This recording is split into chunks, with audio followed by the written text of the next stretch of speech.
추수감사절을 맞아서 감사를 주제로 여러 본문들을 번갈아 가면서 살펴보고 있습니다.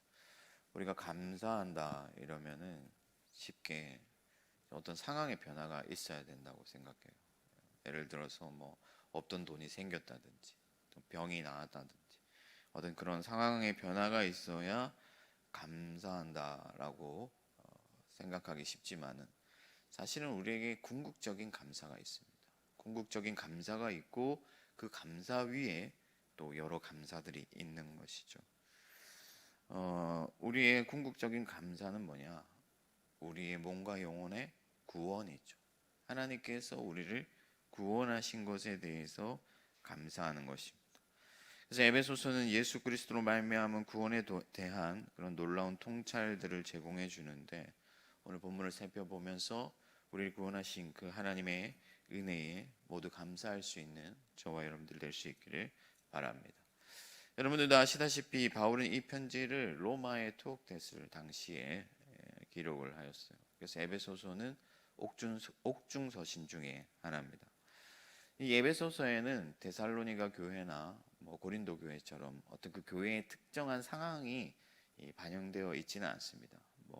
고린도 교회처럼 교회 성도들이 문제를 일으켰다든지 그런 정황들은 보이지 않습니다.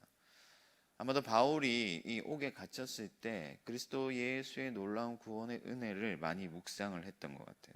그래서 그가 탐구한 그 진리의 풍성함을 가르치기 위해서 그래서 일반적인 교훈들을 적어서 이 편지를 썼습니다. 특별히 오늘 본문을 보면 바울이 이 성도들에게 비참했던 자신의 과거를 돌아보기를 요청하고 있습니다.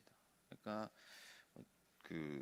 우리가 전에는 어떤 사람들이 예수를 만나기 전에 예수를 믿기 전에는 어떤 사람들이었는지를 생각하도록 만든다 하는 거예요. 이것은 과거에 머물러 있게 하려 함이 아니라 과거를 통해서 오늘 우리가 누리는 이 현재를 똑바로 볼 수 있도록 분명히 직시할 수 있도록 하려는 바울의 의도였습니다. 그래서 전과 후를 비교해야 얼마나 더 좋아졌는지, 더 새로워졌는지 우리가 알 수가 있잖아요. 그래서 비참했던 과거를 우리가 생각할 때 오늘 우리가 누리고 있는 이 하나님의 은혜, 그 간극을 통해서 그 은혜를 더 크게, 풍성하게, 분명하게 볼 수가 있다 하는 겁니다.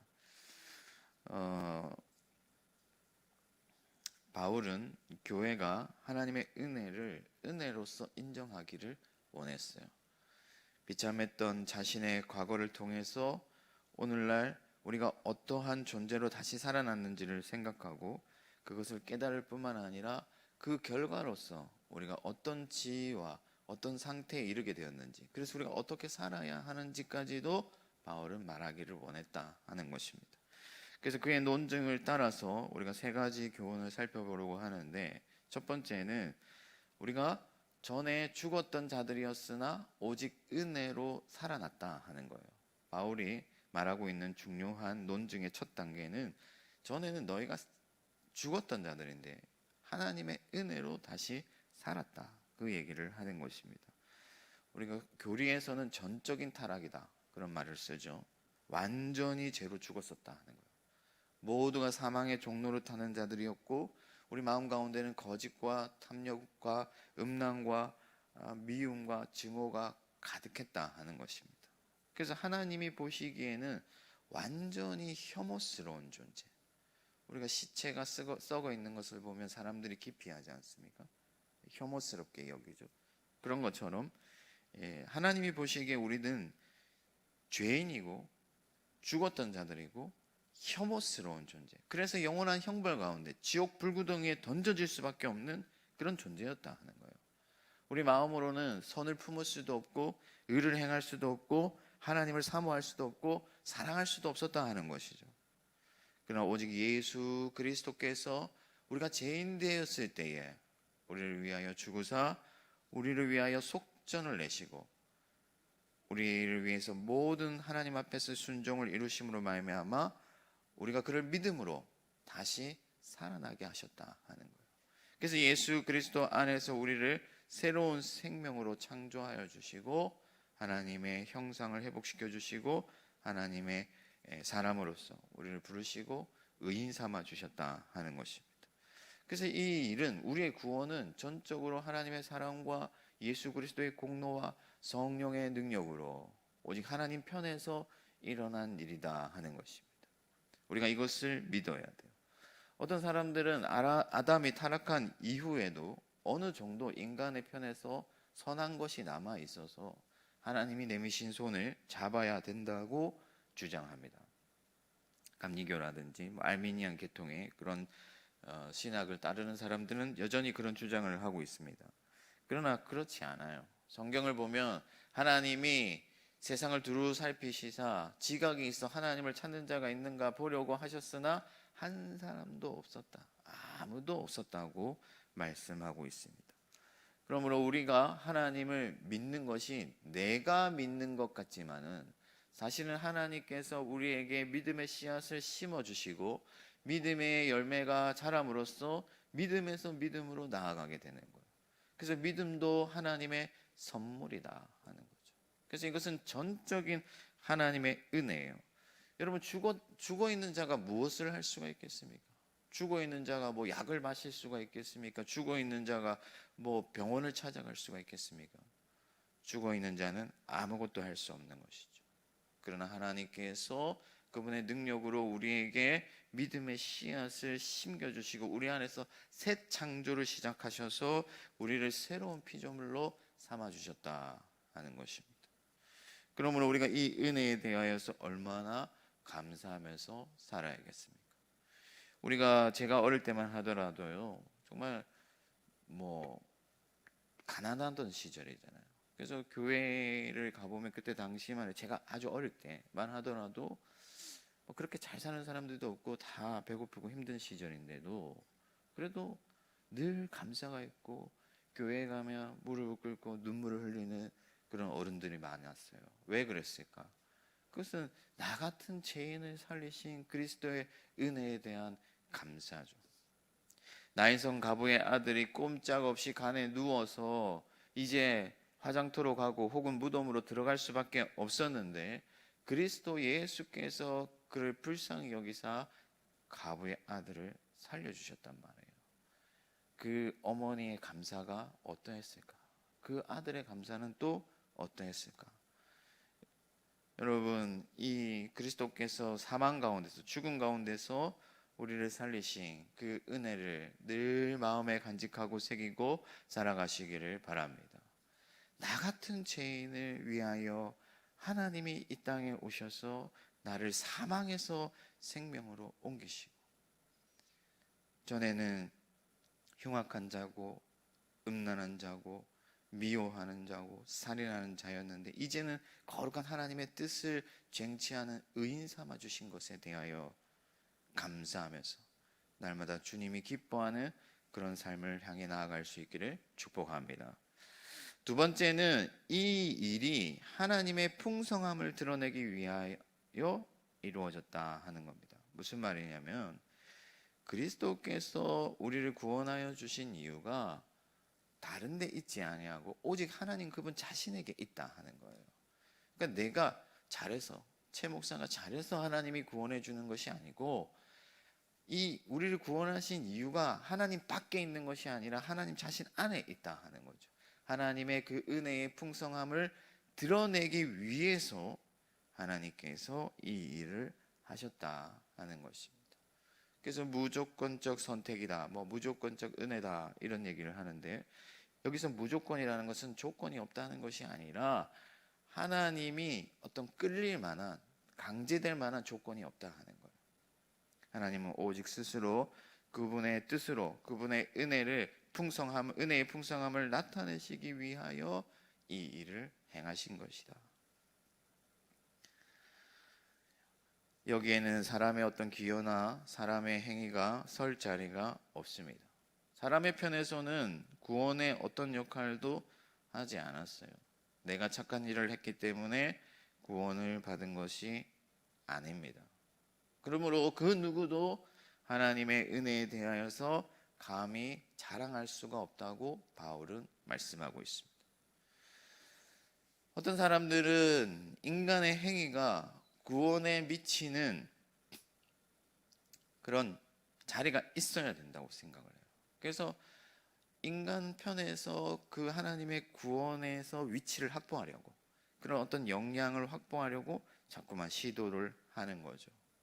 그래서 뭐 여러 가지 그 신학적인 논쟁들이 있지만 다 설명할 수 없고, 왜 하나님이 전적으로 행하신 구원에 있어서 인간들이 자기의 위치를 확보하려고 하냐면은 교만하기 때문에. 여러분, 어린아이들을 보면요, 자꾸만 자기가 하려고 하는 그런 거 있거든요. 문을 열 때도 내가 열겠다고 그러고 막 그런단 말이죠. 좋게 생각하면 주체심이 있잖아요. 예, 뭐 의존하지 않고 자기가 하려고 하는 그런 주체심이 있는데, 여러분, 운전도 자기가 하려고 하면 어떻게 되겠습니까? 운전대를 어린아이가 내가 하겠다고 때를 쓰면 어떻게 되겠어요? 안 된다고 얘기하는데도 자꾸만 자기가 하겠다고 그러거든요. 이게 인간의 보편적 심리예요. 내가 해야 되고, 내가 잘나야 되고, 내가 드러나야 되고, 내가 모든 것을 주도해야 되고, 내가 장악해야 되고, 그런 것이 인간의 마음이에요.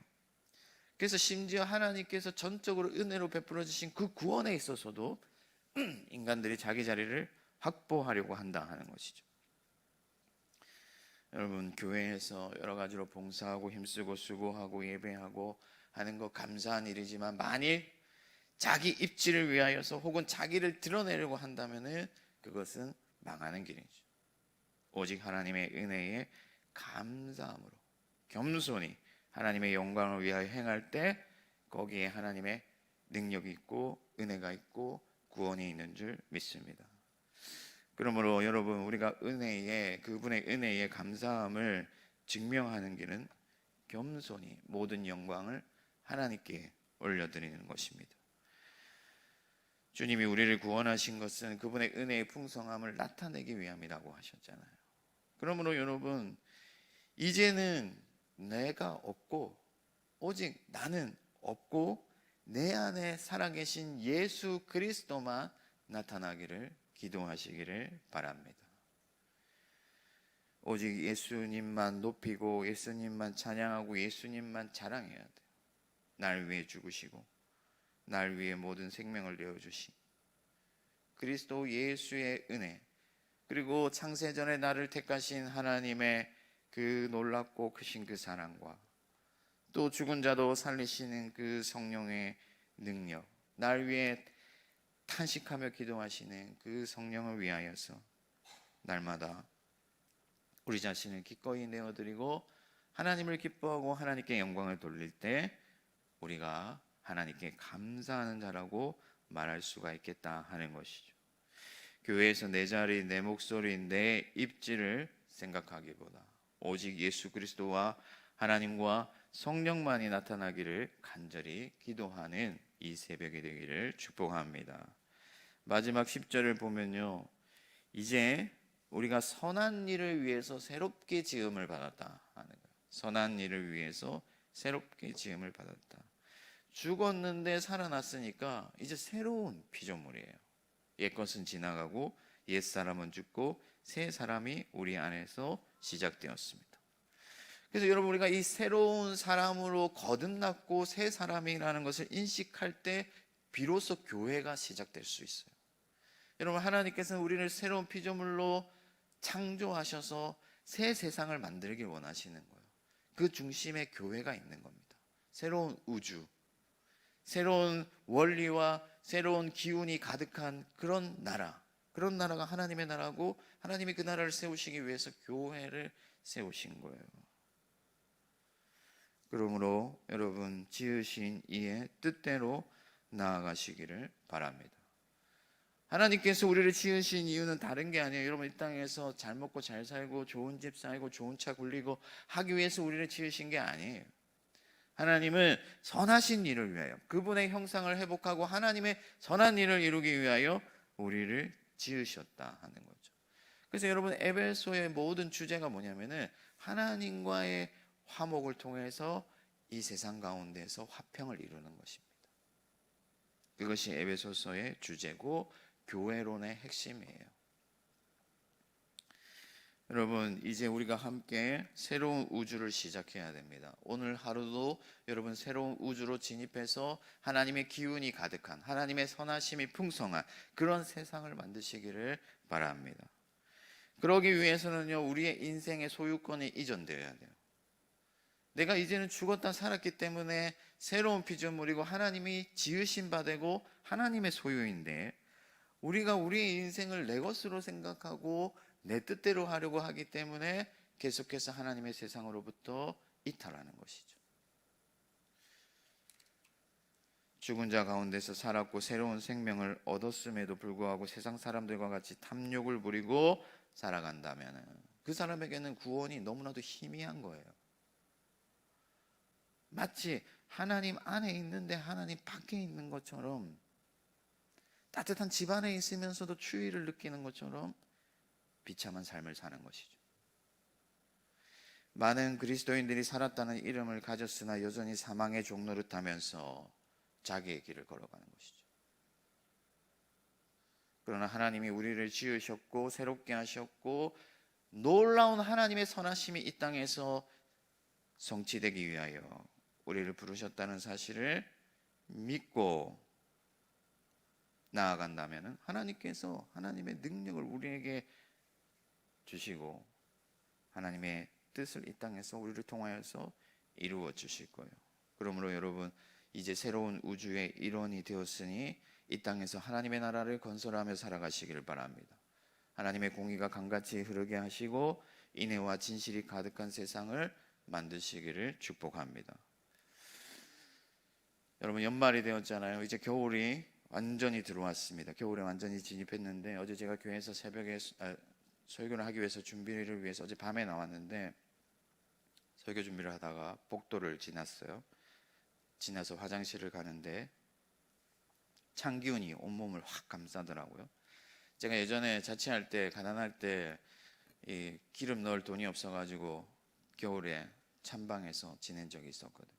이불을 몇 겹씩 이렇게 두르고 있어도 추워서 벌벌 떨던 그런 기억이 갑자기 쑥 제 머릿속으로 들어왔습니다.